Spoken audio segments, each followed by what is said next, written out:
Happy Thursday. This is welcoming you to this mental health awareness as I am presenting it to you live on Facebook. Don't get bored, just take your time, sit down, relax, watch us present the mental health discussion live by your nurse, Murithi Franklin. Cheers and chill.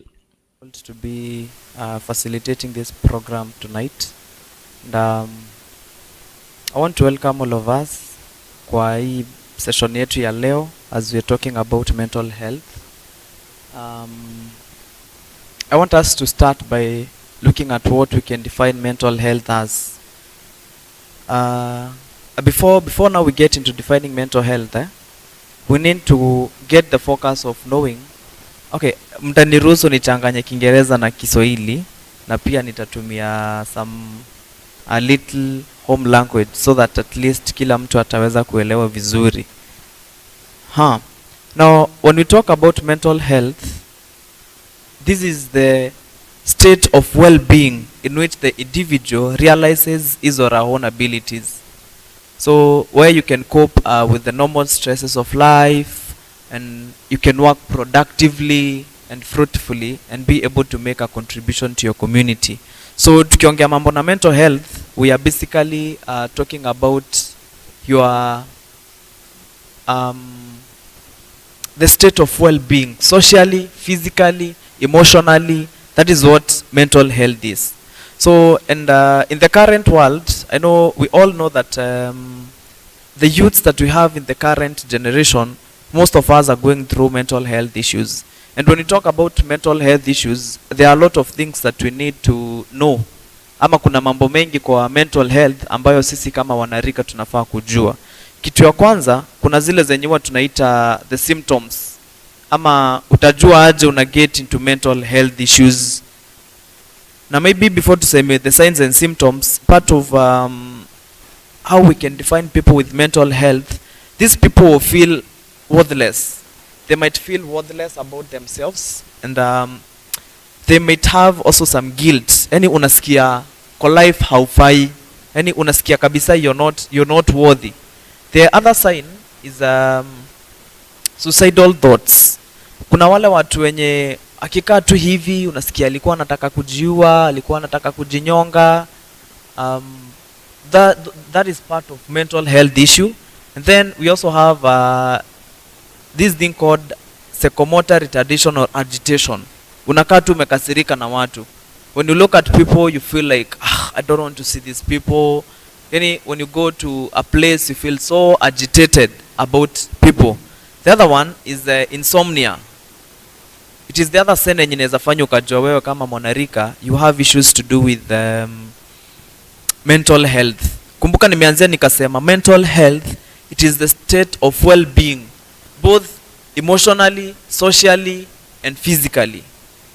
So when we talk about the signs, those are some of the signs zenye zinaweza fanya ukajua kama uko at a risk of being with mental health issues. After that, I want to talk about something about the causes. Causes za mental health issues. Wale watu wengi sahi ukimuuliza what mental health is, anaweza kuambia ni mse ako na depression. That is for the layman's language. But I would like to hear from you before I go to causes. What do you think mental health is? Tukisema mtu ako na shida ya kiafya na kiakili, what do it mean? This is a question to us ili tukuwe na an interactive session. I want us to have an interactive session. Ndo nikitoka hapa nisikuwe mimi nilikuwa naongea peke yangu. So someone can unmute the microphone and let me know, what do you think mental health is?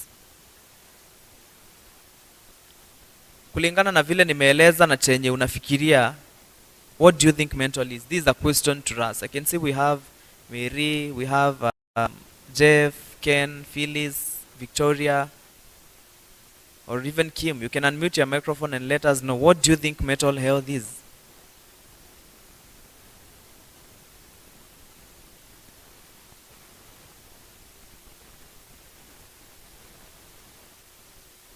Sawa. I can see, I don't know.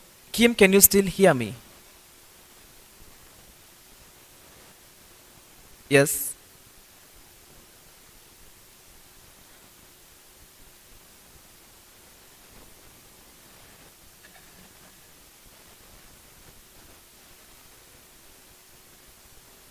Yeah. Mhm.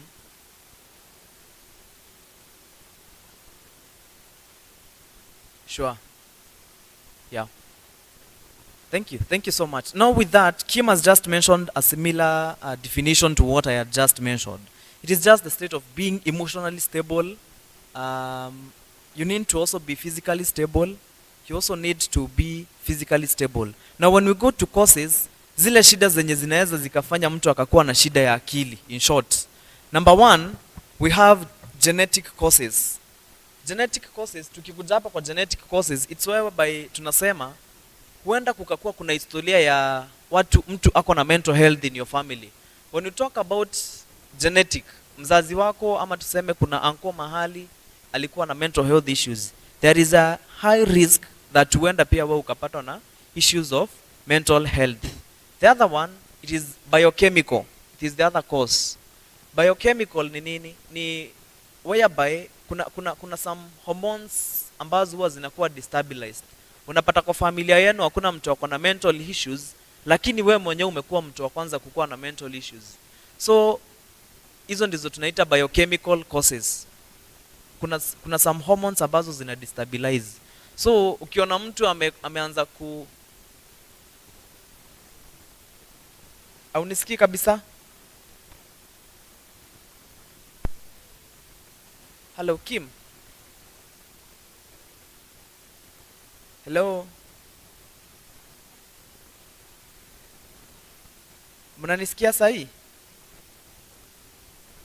Hello, someone reply whether you can hear me.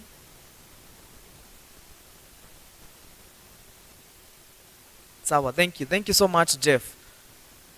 Nilikuwa naendelea kueleza about the causes. Ndio tukuje kuongea zaidi about now the mental health in the youth. Nataka kwanza ni kufanya uelewe what this mental health is. Ndio ukipata mtu ako na shida kule nyumbani, hautaenda ukimwaccuse huyu ni mwenda wazimu. No. Mental health, it's a sickness and no one wishes to be sick. Unaweza kuwa na ugonjwa wa akili and that doesn't mean that you will be discriminated by the people around you. So, as I continue, I want to talk about some psychosocial factors can also be the causes of mental health issues in the youths of nowadays. Tukiongea mambo na psychosocial factors, these are issues like unemployment, issues like stress, loss of loved ones. They can also lead to mental health issues. Kuna mtu ambaye akipoteza kazi ambayo ilikuwa inampa riziki, atapatwa na shida za kiakili. Na tulisema hizi shida za kiakili, when I talk about mental issues, don't only think about depression. There are several issues ambazo tunaongea about mental issues. I just want to bring you close to understanding these causes. The other thing that you need to understand ni predisposing factors. It's okay, it is not a cause, but there is a predisposing factor ambayo inaweza ikafanya upatwe na shida za mental health. The first predisposing factor ni kama ile tulisema kwa causes, family history of depression. The other one, it is health conditions. Unaweza pata mwanarika amekuwa diagnosed with a certain disease, like for example where I work, you can find very young people are getting diagnosed with cancer, and these are some of the issues that might lead to this person having mental health issues. The other thing is being diagnosed with, let's say, diseases like HIV. Saa hii mtu akiambiwa ameambukizwa ukimwi, kuna yule ambaye hatachukulia kwa urahisi, atapatwa na msombo wa mawazo. So that is a predisposing factor to that person being affected mentally.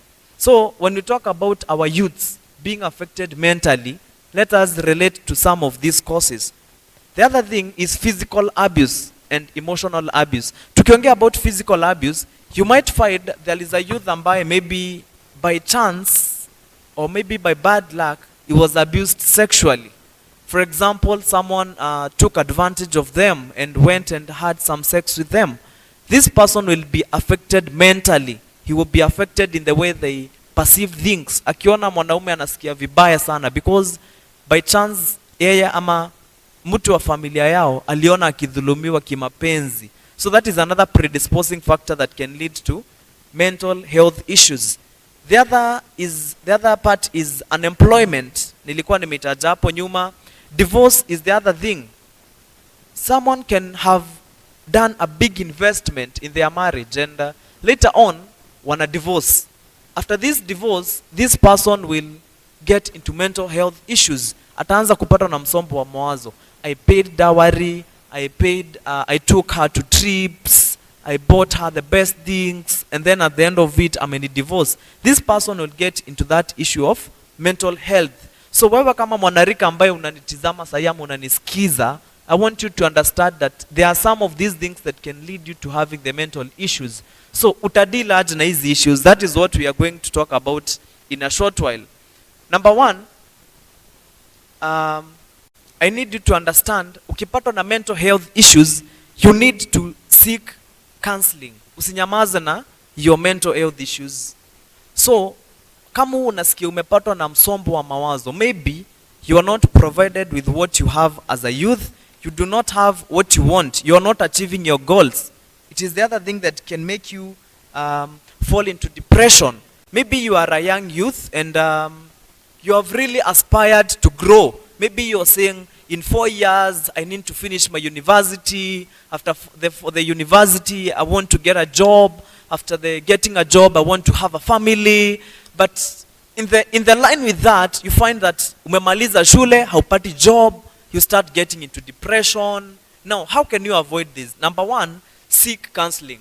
So if you are listening to me, Kim, kina Julius, Murithi, kina Victoria, ukipatwa na msombo wa mawazo Jefferson, don't think of anything bad. Just think of opening up to someone. Consider talking to someone. Go and open up. Come and tell them, Frank, habari yako. I have been battling some signs of kind of depression. Nakaa hivi nafikiria sina job. What can you advise me? When you approach someone in such a way, utafungua roho and you will be able to be assisted. So one of the things that you need to do is seek counseling. No, I want you to quote me in this. Counseling isn't only for those who are with crisis.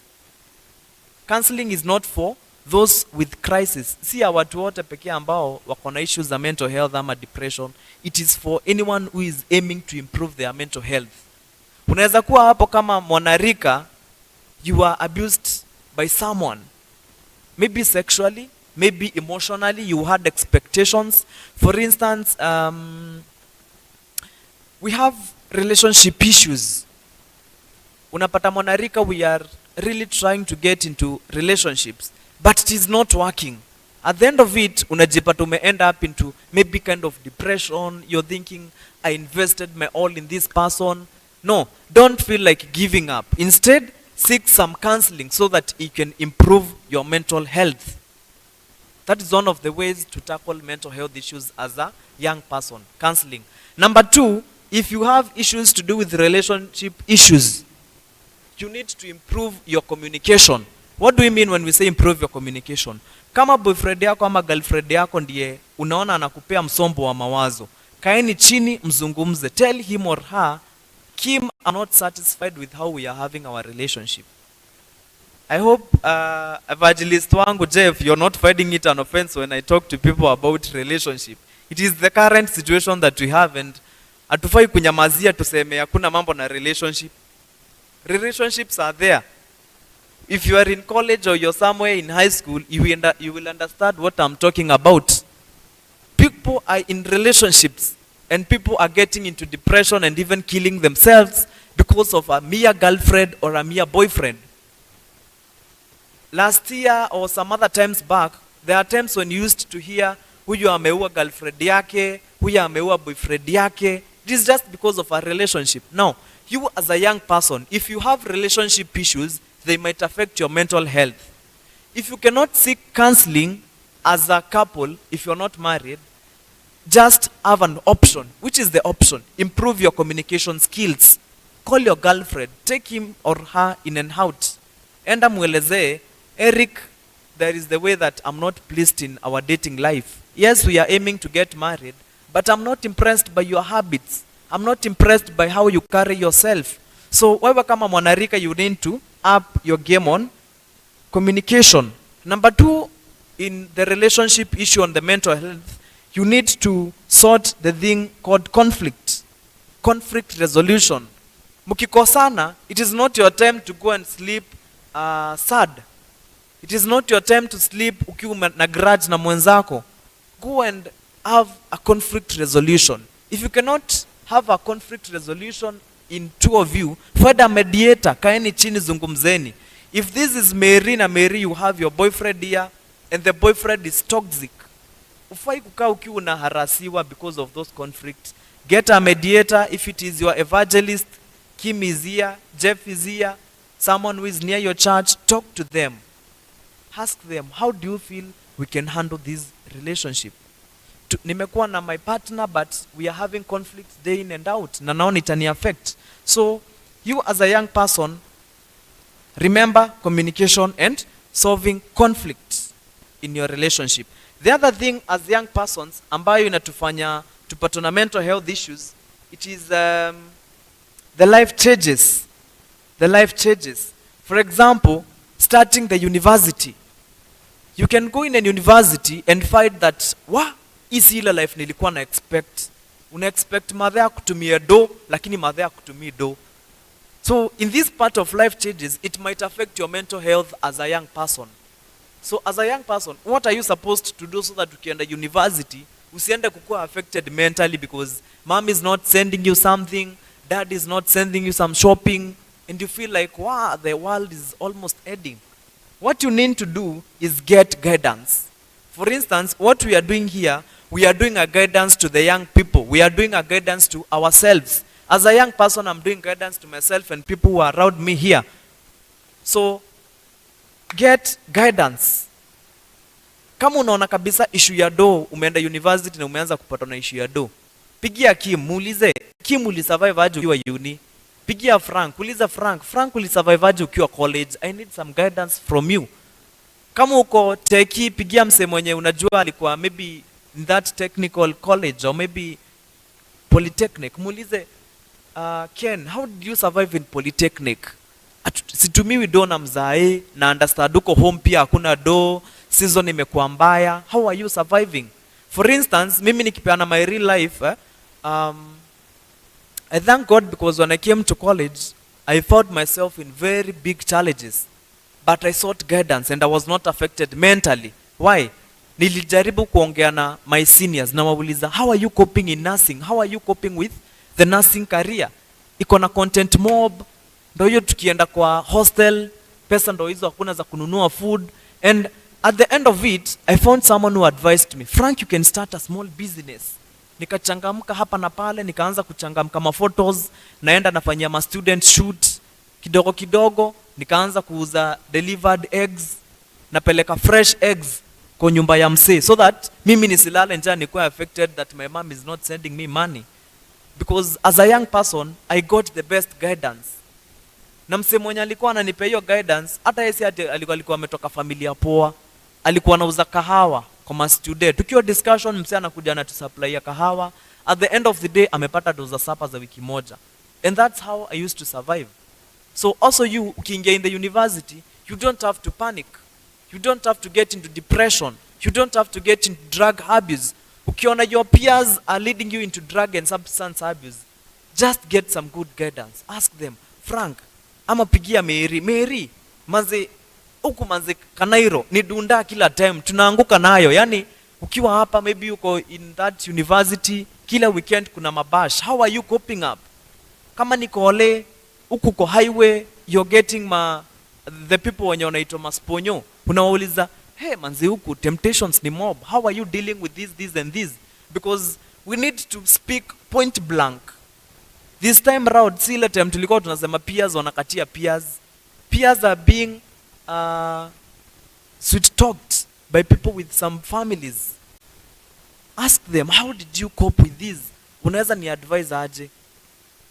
If it is about drug abuse, don't get into drug abuse just because of peer pressure. Ukiona inakudrag na unajaribu kutoka na unashinda Victoria, call Kolo, pigia Collins muulize, bro, will survive aje college? That is how you can fight mental health in the college or in the universities. The other thing is trauma and grief. Trauma and grief. When you talk about trauma and grief, you as a young person, maybe you lost your boyfriend at an early age. Maybe you lost your parent. Hii ni kitu inaweza kulead into depression. But how can you handle yourself as a young person usijipate into depression because of loss of a loved one?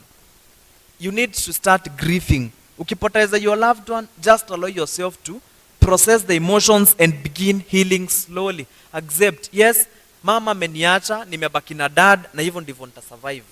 Anza kubegin, start beginning to handle or to process your emotion and begin healing. The other thing is this thing of academic stroke career stress. You can be in a career that is not pleasing, or maybe unaendelea na masomo but masomo hazigivini. Kila mwisho wa sem unapata soup. And this might lead you into depression as a young person. So what do you need to do as a young person? Maybe you're done with this life but you're finding yourself, mimi najipata kila time nakula soup. Remember to seek some good guidance. The other thing I'm going to talk about is tips of good mental health. Tips of good mental health. Utaishiaje bila kupata na hizi issues za mental health? Number one, you need to be active as a young person. The moment you will stay idle in your house, the moment you will just stay doing nothing, you're just seated in your house, utaanza kupata na mawazo. Hapo kwa nyumba yako ndo utaanza kufikiria madhe anipeido. Hapo kwa nyumba yako ndo utafikiria yule boyfriend yangu ananicheat. Hapo kwa hao ndo utaanza kupata na stress za exams.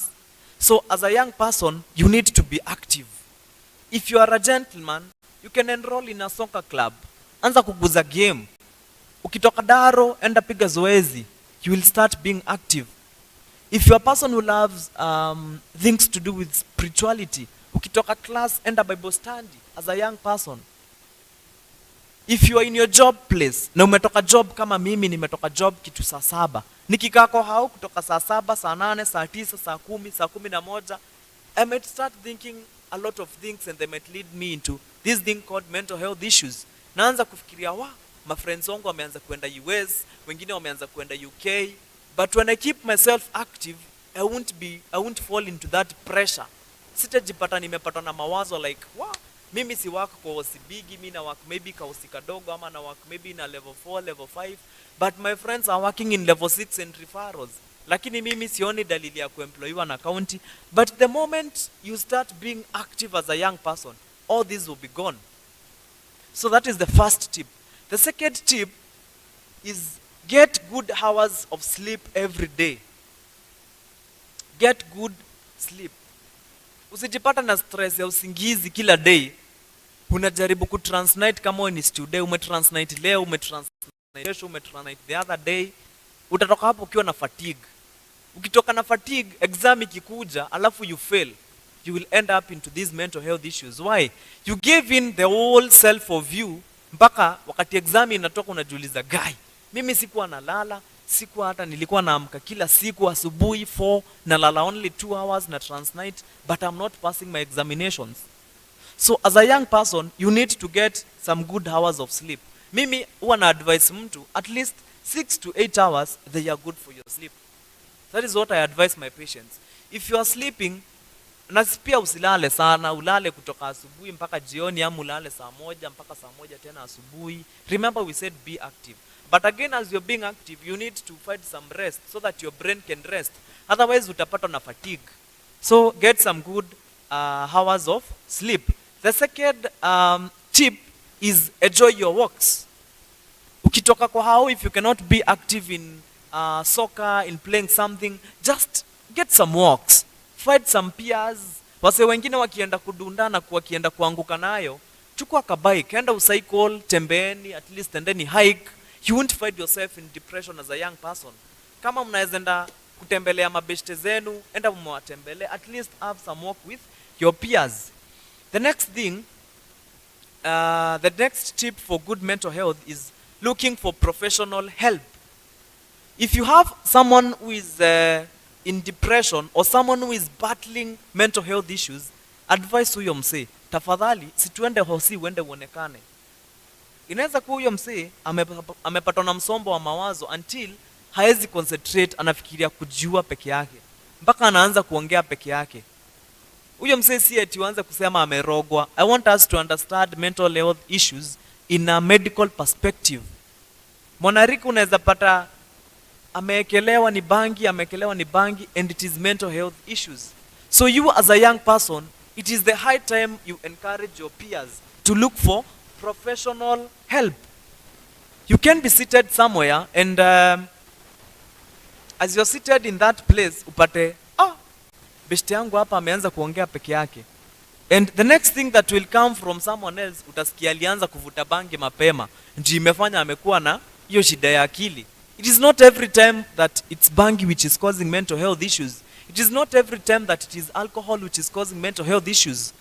Sometimes maybe that person is in depression because of failing in exams. Maybe haoni hope ya kurudia hiyo supplementary alipata, haoni hope ya kupata job. So as a young person, look for professional help. Unaweza ingia online, search for psychologist.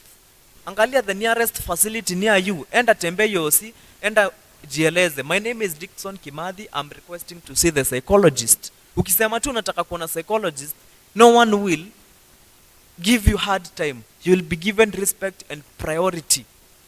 So you as a young person, remember to look for professional help. The next thing, the next tip for good mental health is talking about your feelings. Talk about your feelings. Kumbuka tulisema as a young person, you might have invested in someone's love. Unamwambia mimi Frank naona tafadhali wewe ndo mpwa wangu, and I'm seeing that you are heavenly sent. Yes, some promises are made. But now you need to handle your emotions. You need to talk about your feelings. Ukisikia huyo msee anakukosea, just talk to them.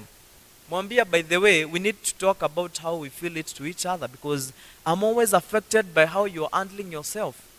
I'm not impressed by the friends you walk with. So you as a young person, you need to understand that the next tip for you to have good mental health is talking about your feelings. And you need to understand, si kila mtu utaenda ukiongelesha. This is the other thing you need to understand. You need to know the people you're talking to. You will need to know that you need someone to trust.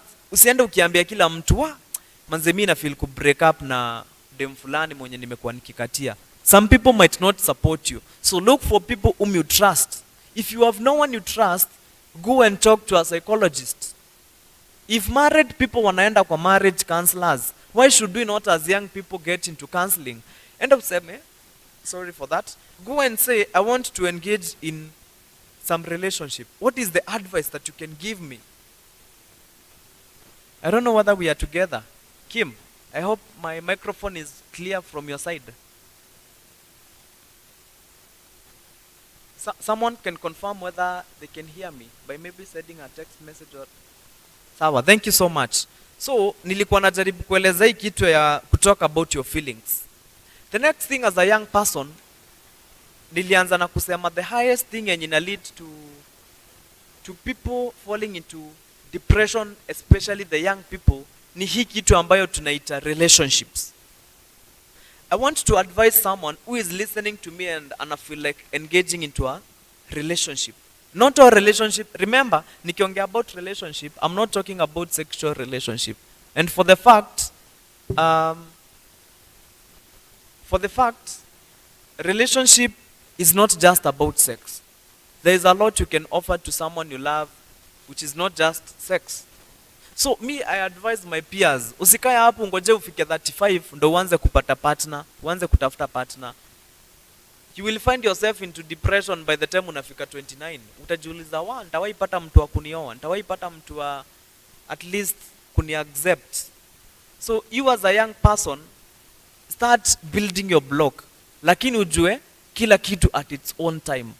So note this, do the right thing at the right time, at the right state of mind. Kama unafeel unataka kuanza relationship, do it at the right time. Ukiwa 18 years, you're not fit to get into marriage. You're not yet fit into getting into marriage. But if you are in a relationship and you are around 20 years, it is the high time you start investing in that relationship. Kumbuka, wewe kama mwanarika, hii kitu inaitwa marriage, si kitu naamka mara moja unaenda unaoa. Otherwise utamaliza miezi 2 na ulioa na harusi ishe. So start building yourself. Start building yourself as a young person. How can you build yourself? Understand, for me to get into marriage or have a successful relationship, lazima nianzie na create friendship with that person. Usiingie tu into relationship uende uzame useme Florida namuona hapo, welcome. You go and tell Florida, I'm in love with you. Can we get married? No. You need to get into someone to advise you venye nilisema seek advice. Muulize, for me to get into marriage, what can I do? You need to understand you have to start it with as a friendship. Ukitoka kwa friendship, now get into a relationship. From a relationship, that is when now you start dating. And after dating, that is when you get into marriage. And now, on that point of that sequence you're getting into marriage, remember, don't just date for fun. Otherwise, you will be hurted. And this will affect you psychologically and emotionally. And hence, you will get yourself into mental health issues. So you as a young person, if you want to have a successful maybe marriage ahead, talk to someone who can guide you. Talk to someone who can tell you what are the expectations when I'm in a relationship. What are my expectations when I'm in dating? For example, you're dating someone who is maybe far from you. Get to consult. What are the expectations of a long distance relationship? Otherwise, infidelity, utakuna katu hivi uko idle, you think about, wow, my partner is in infidelity, is cheating me. So you as a young person, know what you are expected of at the right time. Now, the next thing, I was talking about tips for good mental health. Nimesema be active, enjoy your walks, get some good hours of sleep. And then pia nimesema, you need to talk about your feelings with someone you trust. And then the main one, you need to look for professional help. And I will see uliza for a psychologist. Next, how can you put yourself at a risk of getting into mental health issues? This is, I think this is my last part presentation before I can engage all of you. Utajuaje ama ni risk ni njia zipi utajua unajiweka at a risk of get into mental health issues? Number 1, it is saying yes to something when you really mean no. If you're not ready for something, just make it a genuine no. Usiseme yes, yet you don't mean yes. Otherwise, this thing will give you mental issues. Kama umeambiwa nataka kukuadd kwa group ya wedding, utusaidie kucontribute. And then at the end of it, unajua wewe hauna salary, haujaajiliwa, and you have accepted to be added. Na unajua kabisa una salary, unashindwa tu kusema no. Otherwise, utapata umeadiwa, hiyo kitu itakuwa kusumbua the all day, the all night. Remember tulianza na kudefine mental health aje. Ni ile mental health is the state of well-being. Emotionally, physically, socially. So, you might be affected emotionally. Unafikiria, hawa watu wanatuma 10,000 na Florida ni rafiki yangu na ameniarika kwa harusi, lakini sina pesa za kumpatia. That thing will affect you because you start thinking, Florida might think I'm a bad friend. So, you as a young person, you need to know when to say yes. And you need to know when to say no. If someone has come to vibe you or sweet talk you, and you're not ready to get into dating, please don't give in a yes. Yes, I'm ready to get into a relationship. That thing will disappoint you as a young person. Maybe there is a sugar daddy pale anataka kudanganya kwambie twende out, nitakununulia ina hii. If you feel in your heart it's a no, make it a genuine no. If you know you are being told to go out with your friends and you feel like just saying no, make it a genuine no. Usiseme yes and that you're not confident. Ujidanganye mimi nitaenda dunda lakini sitaenda kutei. Utaenda dunda ya kwanza, ya pili, ya tatu utaanguka nayo. Utaambiwa, utashangaa tu umewekewa hiki tunaitwa mchele. And as a young person, you will just fail. Ule mwanarika alitoka home tukijua ni wa church, ameenda Kanairo, and when you go to Nairobi, ujipate umeenda kwa dunda, kidogo kidogo, umeanza kuwa I know we are all Gen Zs, but kuna wale Gen Zs in quotes. Utajipata umekuwa Gen Z huko mtaani, wewe ndio unaonekana kwa street na mawe. And you are a young person who was mentored well pale Sunday school. Umekuwa mentored vizuri pale in those summits. Kama zile synod summits zenye tulikuwa tunaenda. So if it is a yes, make it a yes. If it is a no, it is a no. The next thing that can put you in the self-sabotage, it is procrastinating on a task that you need to get done. Procrastinating on a task you need to get done. That thing might put you into mental health issues. For example, you usually say, mimi nitaenda kutafuta job kesho. Unakaa hivi unasema nita print papers zangu niende kutafuta job kesho. But at the end of it, hauendi kutafuta job. Kila siku unakaa kwa hao unasema mimi kesho nitaenda kutafuta job. You're always procrastinating your plans. Unasema nataka nianze project fulani. By the time una realize you are 4 months, you are maybe 4 months and you have not started your project, your friends have moved ahead. Kama wewe ni mse umemaliza kole kama mimi ama kama Florida, unajiambiaje? After college I will get into an university. But at the end of it, you find yourself, even that university, you're not enrolling yourself in the university. You're just there. Unasema next year ndo nitaenda kuenroll uni. Next year ndo nitaenda kuenroll. So that thing might put you in self-sabotage. Inaweza kuput into mental health issue. So don't procrastinate. Remember, if you can quote me or quote the owner of that quote, procrastination is the thief of time. Ukiishi kuprocrastinate useme nitaanza kesho, you are wasting your time. So let's put off procrastination as young people. The next thing that can put you in self-sabotage, it is putting your needs last. Yani, zile mambo zenye ni zako, unaziweka zikiwa za mwisho. Una prioritize mambo za marafiki. But you in yourself, you're not prioritizing your growth. So as a young person, you need to prioritize your growth. Don't prioritize your friend's growth. Prioritize your growth. Kama ni tuko na msee amemaliza form 4 hapa, na ndo una choose about your careers, prioritize your career growth. Don't prioritize impressing your mom, don't prioritize impressing your dad. Me I usually tell people, ile course yenye unasikianga ndio course yako. Kama tuko na, I can see we have Murithi here, Victoria and other people. And other people will be listening to this recording that we are having. You don't need to do a course because your parent is telling you ati unaweza kuwa engineer. Utafanya hiyo engineering, utaenda huko nje, upate hiyo engineering haingiani. You will live in depression. Why? Because you choose to impress your parents or you choose to impress your guardian mwenye alikuwa anakulipia school fees. Because alikuambia, wewe Frank naona ukikuwa daktari mzuri, ukikuwa mwalimu mzuri, go by yourself.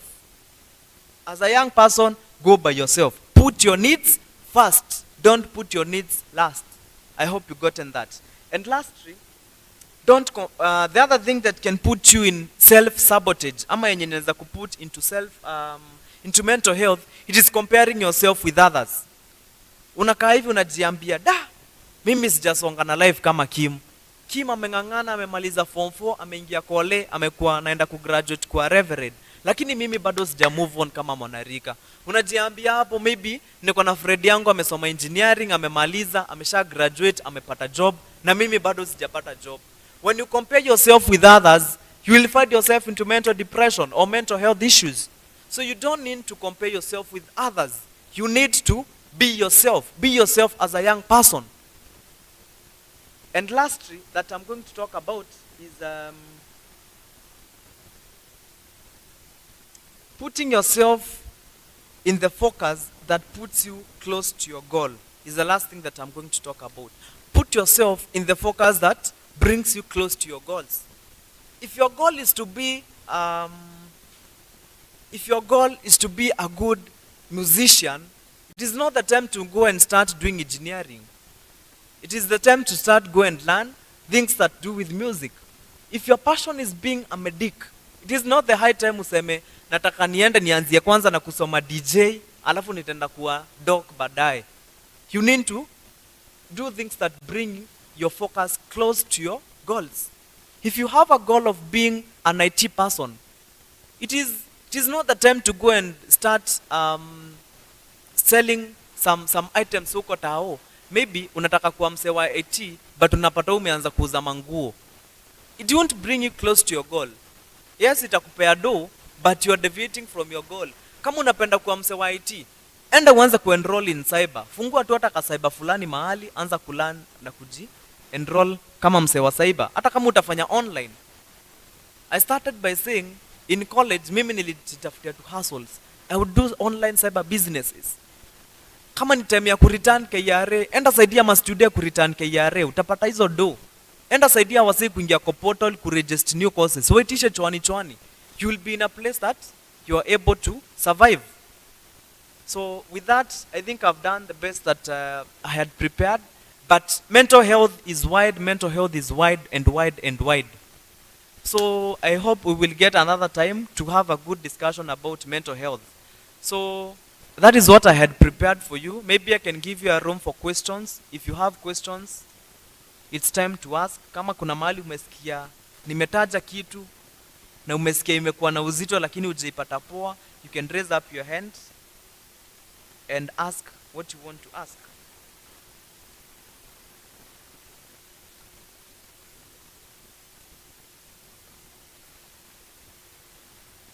If there is someone with a question, please you can ask. Naona Florida amesema thank you Florida. She says thank you Frank. This is a nice idea and a good talk for all of us. Keep going guys. I may not continue right now. Please allow me to leave and be prepared for the next one. I will seek to join the other one to completion. Thank you so much Florida. Thank you so much. Be blessed. Someone with a question about mental health so that I can give our chairman a chance to say something and then we can maybe wind up. Victoria, uliza swali about mental health.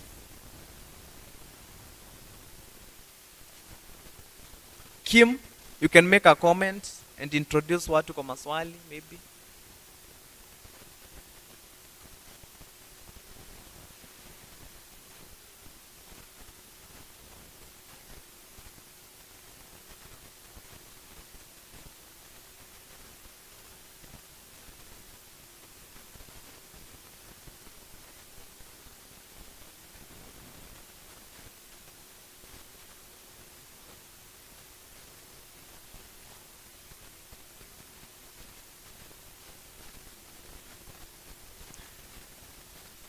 Yes, please. Yes, I can hear you, Mary.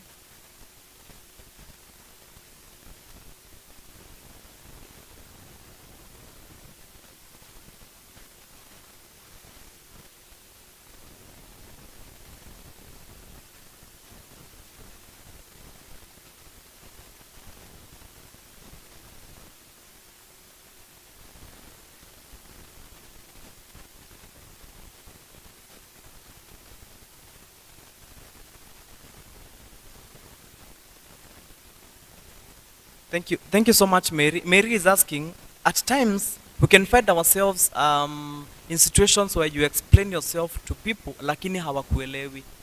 Just because you're into depression, you're trying to talk to someone, that person is not understanding you. What I can say is this: seek professional help. Seek professional help. Usinyamaza sababu your fellow peer is not helping you. Ukisikia huyu msee akusaidii, we have health facilities. For example, the facility where I work, we have a special unit, yenye inaitwa youth friendly unit. Kama wewe ni mwanarika, enda in those youth friendly offices. Talk yourself there. You will find people who are trained to counsel people on professional basis. If there is no youth friendly office, just look for a psychologist. Remember, si kila mtu ambaye atakupea good counsel. Some people might be brought up in a different ways in such that ukijaribu kufanya ukimpea shida zako ataenda kukutangaza. So what you need to do is seek professional help, especially from a psychologist. If you feel you're in some depression, or maybe you feel umepatwa na msombo wa mawazo and you're telling your parents not understanding, just go in an hospital, uliza where can I talk to a psychologist, ama where is the mental health office where I can get some psychological help. I hope you have gotten me, Mary.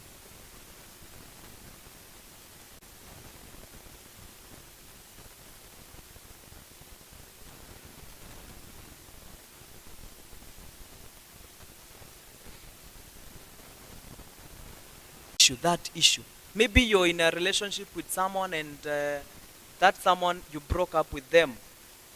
You will never get some good concentration. So when we talk about depression, basically unaanzanga kupoteza what we call the concentration. And maybe the other one is psychomotor agitation. Unapata unasikia tu kukaukiwa umekasirika. Unasikia tu kukaukiwa umekasirika. Like when you see someone, you feel like this someone is the one who wronged you, and yet si yeye alikufanyia wrong. It is the other sign of depression. The other sign of depression, it is feeling tearful. Feeling tearful. Unakaa tu hivi, unapata tu umeanza kulia tu peke yako kwa hao. Unakaa tu hivi unaanza kulia tu peke yako ukiwa kwa nyumba. And then there is the other one, which is the major one. It is continuous low mood or sadness. Vile tu umekaa hivi kwa hao, unapata mood yako inaenda ikishuka. Unakaa tu kwa hao, unapata mood yako always iko down. Ikifika down until a point una get to another sign of depression, ambayo ni having a low self esteem. It is the other one. Then lastly, feeling hopeless and helpless. It is the other sign of depression. Unasikia mimi kwa maisha sina hopes tena, nimeishiwa and I'm now hopeless. There is nothing I can do. Ukifika kwa hopelessness, unapata huyo msee ameanza kukua na thoughts za suicide, ameanza kukua na thoughts za kujinakuja, anasema tu heri nikufe. So those are some of the signs of depression. I hope I've answered that question to the level best.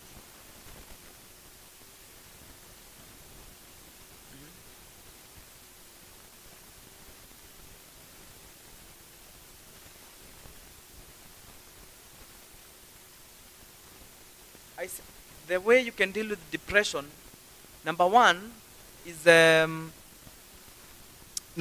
active. Lakini amesema apart from being active, niliwapea hizo tips. Enjoy some walks. Usikae tuko hao peke yako. Just walk out and walk around with your friends, with your peers, exchange ideas. Just walk around. Utajipata into depression. Number two, it is talking about your feelings. Kama unasikia uko depressed na kitu, just talk about it. Usikae kwa hao ukiwa umetulia because you have depression and we have said ujioccupy. Talk about your feelings. Una feel mimi nasikia kujiua kabisa, yani nasikia kujiua. Just talk about your feelings. Go talk to someone. Talk to a medic. Mwambie mimi nasikia tu kuna kitu naniambia nataka kujiua. So talk about your feelings. The other one, you need to look for professional help. That is the key. Kama unaona uwezi keep active, just talk with professional people. They will assist you. I think I have responded to that.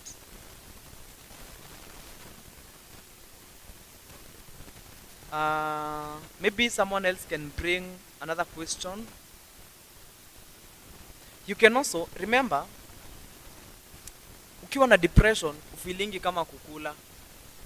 So when you're into depression, just talk or just try and eat some healthy foods. Try and hydrate yourself, and then if you cannot find people to walk around with, do some exercise. Maybe I can give this illustration.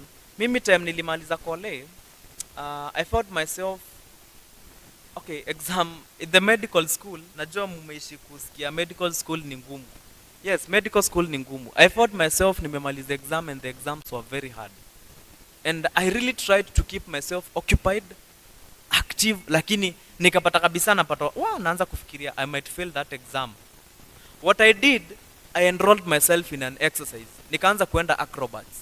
I remember those people who are from the area mahali nilisomea, nilikuwa naenda gym hapo porini. Like every morning 6 a.m. to 8 a.m. Natoka hapo naenda gym tena 7 p.m. up to 8 a.m. 8 p.m. sorry. So unapata nijienroll in exercise. Nikitoka kuchapa hiyo zido, nikiingia kwa hao, mimi niko fresh. Nikisema gym simaanishi kuinua chuma kila wakati. You can do your gym workouts by maybe taking some rolls, doing some sit-ups. Yani the so-called acrobats. Hizi za floor na mat.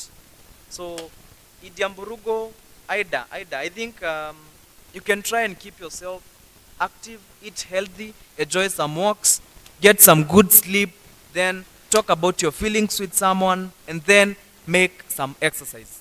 I've responded to that. Somebody bring about another question.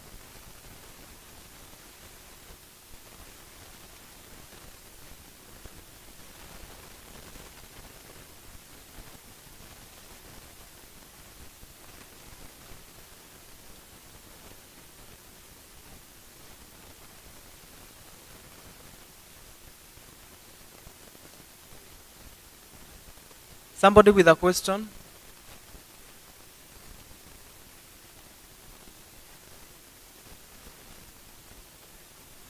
Allow me to say this,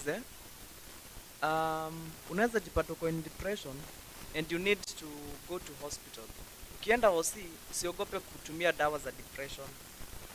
They are not bad in any way. So when you go in an hospital, uambiwe you're going to take antidepressants, don't feel it as an offense. Just accept, you will get assisted. Kama uko na relative ako home, msikae nyumbani mkiwa unasema aliruka na akili, alirogwa. Si watu wote wenye wanaokota makaratasi huko kwa barabara wamerogwa. Some people have mental health issues. Remember niliwaambia causes, kunaweza kuwa na imbalance ya those the serotonins. Lastly, there is something I didn't mention. It's drug and substance abuse. Ukitumia drugs, you are at a high risk to go into depression because they destabilize your moods and they also destabilize your hormones zenye zinafanya unakuwa stable. So if possible, avoid drug and substance abuse. You'll live a good life. Kim, I think if there is no other question, I can hand over to you. We have had some good interactive session of like 10 minutes ya kulizana maswali and responding to you. But the field is not closed. You can ask your questions still.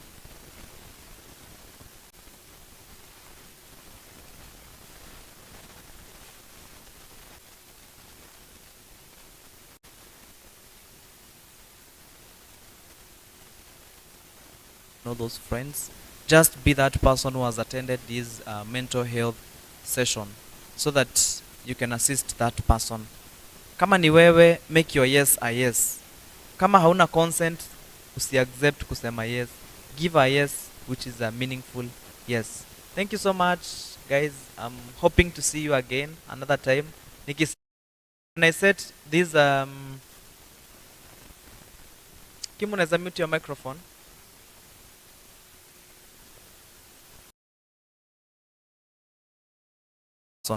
So that at least we can engage all the youths. Remember, our goal is to reach all youths who are battling mental health issues. So I'm happy for all of you.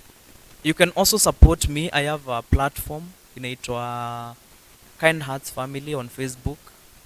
On the Kind Hearts Family, that is where I engage people. Ukienda hapo pia utapata kuna time nilikuwa naongea about depression. So go and search Kind Hearts Family. You will get my teachings there. Huwa nafanya teachings kila Tuesday. Unfortunately this month na last month my gadgets hazikuwa zina work poa, something happened, so but on subsequent times utakuwa unapata our teachings Tuesdays na zitakusaidia wewe kama mwanarika. Thank you so much. We're looking forward to a great future. Thank you. God bless you all.